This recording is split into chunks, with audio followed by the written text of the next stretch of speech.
गुरुजी, जिस तरह से वडोदरा में बाढ़ की स्थिति आई और जो हाल सत्ता पक्ष है वो हिंदू के नाम पे वोट तो लेता है, लेकिन जिस तरह से अभी दिक्कत हुई है बाढ़ में, कोई हिंदू नहीं है कोई मुस्लिम नहीं है, पानी को नहीं पता कौन सा धर्म है।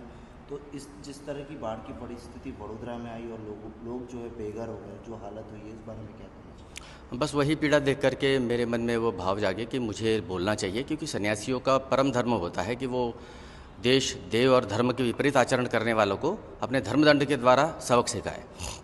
व्यक्तिगत तो हमारा किसी के साथ कोई शत्रुता होती नहीं है, चाहे वो किसी भी धर्म संप्रदाय का व्यक्ति क्यों न हो। एक सन्यासी होने के नाते अगर वो मेरे द्वार पर आता है तो मैं उसे आशीर्वाद ज़रूर दूंगा, लेकिन जो शोषण करेगा सत्ता के नाम पर, चाहे वो किसी भी पक्ष से हो, ये ज़रूरी नहीं कि मैं किसका समर्थन करता हूँ, और ये सर्वविदित है, सब लोग जानते हैं, भारतवासी क्या गद्दार भी जानते हैं कि मैं किसको समर्थन करता हूँ। इसका यह अर्थ ये नहीं होता है कि मेरे परिवार में कोई व्यक्ति दाग लेकर के पैदा होता है तो मैं उसके दाग को समाप्त कर दूँ, वो मेरा काम नहीं है। लेकिन जो दाग अपने ऊपर लेना चाहेगा जानबूझ करके, मैं उसे मिटाने का थोड़ा थोड़ा सही प्रयास करूँगा। मैंने केवल इतना ही कहा था कि 40 से 50 तालाब थे तुम्हारे वडोदरा ज़िले में, वो क्या, उनका क्या हुआ, वो कहाँ गए? अगर वो तालाब होते तो आज इतनी जो हानि हुई है, ये कोई प्राकृतिक आपत्ति नहीं है, ये मानव सर्जित दुर्घटना है। क्या इसके ऊपर हत्या का मुकदमा नहीं चलना चाहिए?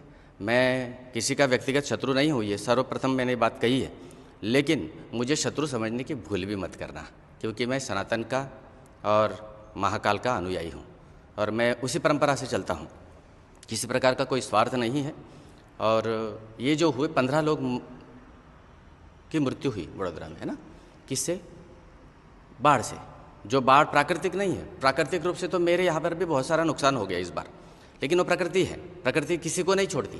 प्रकृति ना हिंदू देखती है, ना मुसलमान देखती है, ना ईसाई देखती है, ना कोई और देखती है। प्रकृति है, वो सबका नाश करेंगे, लेकिन एक प्रकृति नहीं, मानव सर्जित अगर किसी प्रकार की दुर्घटना घटेगी तो जिम्मेदार व्यक्ति को हम जिम्मेदार ज़रूर बोलेंगे, चाहे वो कोई भी क्यों न हो। हम केवल महाकाल से डरते हैं, धर्म से डरते हैं और सच्चे देशभक्तों से डरते हैं, देश के गद्दारों से बिल्कुल नहीं। इसलिए ये दुर्घटना जो हुई है उसकी जांच होनी चाहिए। गुरुजी,